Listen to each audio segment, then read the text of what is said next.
Takirara te kawa o rongo kia pūrea nei ngā au o tāpuri mātea, te au mai tawhiti nui, tawhiti roa, tawhiti pāmāmau ki te kūreitanga wa kuraukurei te tia nei. I rongo whakairi ake ki runga kia Tina, uie, tai ke. E ngā mate o te wā kua nunumi atu rā ki Hawaii ki nui, awai ki roa, awai ki pāmāmau. Haere i runga i te waka o te aroha. Me ki koutou kua tīpare nei ngā marae hurinoi, te maunga urinoi, ngā motu o Aotearoa wānui, nei ko te korimako o Taranaki tuku mihi atu ki koutou o te rā ki ngā whānau pani. O ko te pitomate ki te pitomate, ko te pitora ki te pitora, ti he kūreperepe, ti he kūraparapa, ti e mauri ora. Everybody, welcome to our ui tonight. It's going to be a bit of a privilege for me because I love this our guest. She's got a beautiful voice, but I'll leave it for her to introduce herself to you all. So are you able to introduce yourself to everybody that is watching? Kia ora, ko Laura taku ingoa. I am a local muso here in Taranaki, and I've just had some new music coming out, and I'm really excited to share it with you all. So let's start with the first question. What does music mean to you? Oh my goodness, that's immense. I mean, music is so special. I think the fact that it brings people together, I know it brought me and Nanako together, and it just brings communities and people together, and it's just such a special thing. It's a way to share what you're thinking, what you're feeling. I've always used music as a really cathartic sort of release, use songwriting as a way to get out what's on my mind and manage my emotions, and yeah, I think without music, a lot of people would be struggling. And so, knowing that you've got this big passion for music, where did it all begin? Like, there has to be a starting point. Where did the seed plant? What time? What age? Yeah, well, I grew up surrounded by music. Like, my mum and dad are super into music, so there's never kind of been a quiet moment where I haven't had a song playing in the background, or, you know, a memory linked to, hey, we were listening to this album at that time. You know, it's always been around. And I guess the moment that the seed planted for me in terms of taking music more seriously professionally was when I first got into A Cappella Academy, which is a music course over in the States. And that was sort of a moment where I went, oh, hey, I can kind of do this. Like, I'm not too bad at it. Because it's, you know, it's all good and well having your mum going, yeah, you're awesome, and cheering you on the sidelines, and that'll always mean the most. But when you have like industry professionals going, no, you should be doing this. This is something you're good at. It sort of makes you sit back and go, oh, okay. So I guess that's the kind of key seed planting moment for me. It's interesting that you brought up the academy, because I suppose for many of us in Taranaki, like, this is something that you've represented us all, and you've taken, you've taken our identity overseas. Let's talk about that just briefly, like who mentored you. Yeah, so there was a lot of mentors who are industry professionals in a cappella particularly. So we had guest mentor sessions with Pentatonics. One of the founders of the camp was Kaplan, the ex-bass of Pentatonics. We had, oh, my cat's coming to join. We had Tori Kelly and Mario Jose and all these just incredible musicians. And it was really cool to be... for a while, I was the only person from New Zealand who was accepted into A Cappella Academy from all around the world. So to bring Aotearoa to the States and sort of show them what music is all about from a Aotearoa perspective was really beautiful. I'm glad that that when you came back, you had a lot of skills, because I suppose when you and I got together, you were teaching me a lot of stuff, which was good. And I actually feel like I need to come back and catch up with you a lot more. But Yeah, anyway, let's go back to the topic. We need to catch up for sure. Yeah, we definitely need to. We definitely need to. So, okay, so today we're really discussing about your new release. Can you talk to us about what inspired your singing, your writings in regards to your release? Yeah, so this song's kind of been quite a decent amount of time coming. I first started writing the verses to it the chorus to it when my friends all sort of left for uni in 2019. And I decided not to go to uni. It wasn't something that was what I wanted. So I sort of stayed behind, and I was here in Taranaki without the people that made me sort of feel safe and have that like wholeness.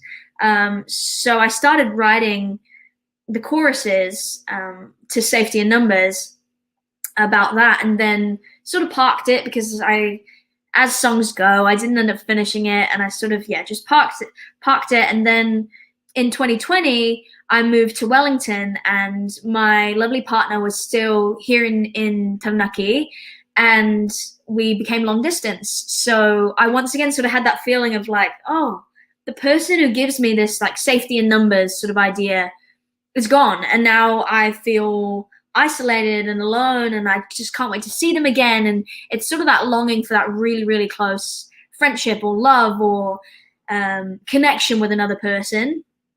And everyone has that person or those people that make them feel whole and give them that safety in numbers.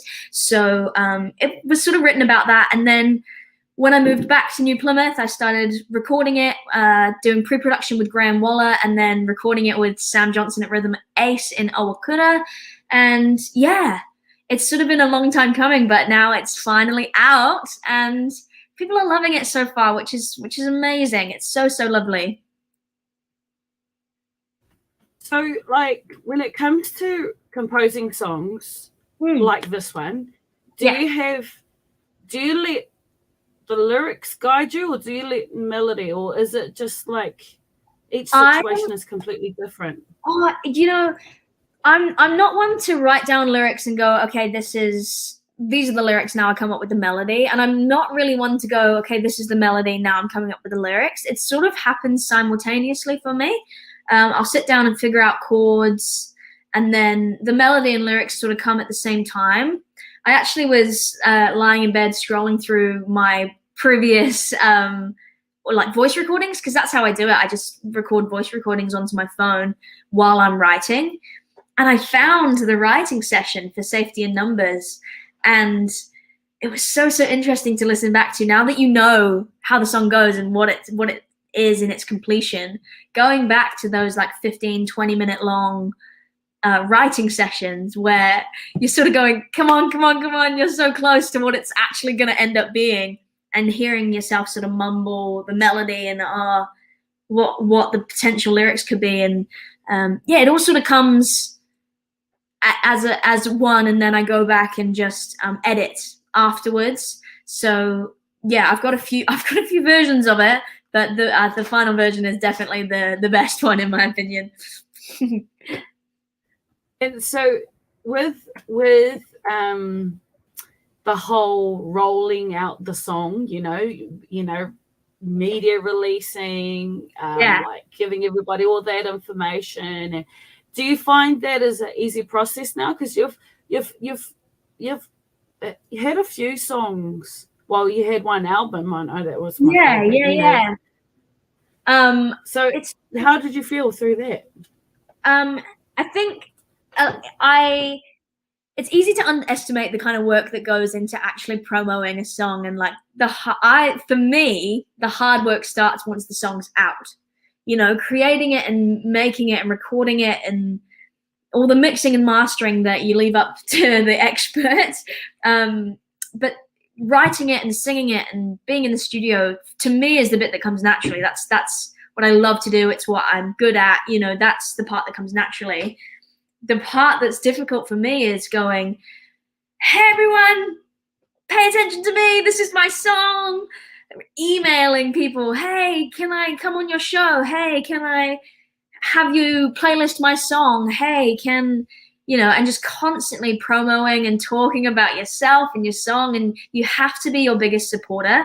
And that's not always the easiest thing to be, you know. Everyone's got that sense of self-doubt and, oh, is this actually as good as I think it could be? And there's always those sort of looming negative thoughts, I guess. So for me, the hardest part is this part. It's out, let's promo it, let's get as many people listening as possible, because I genuinely believe that when people hear the song, they'll like it. But it's getting people to do that initial tuning in and listening to it for the first time. I think once they get the chance to listen to it, they'll like it. I genuinely believe that. But the hard part is getting people to listen for the first time and really paying it the attention. So yeah, I wouldn't say it comes easily, for sure.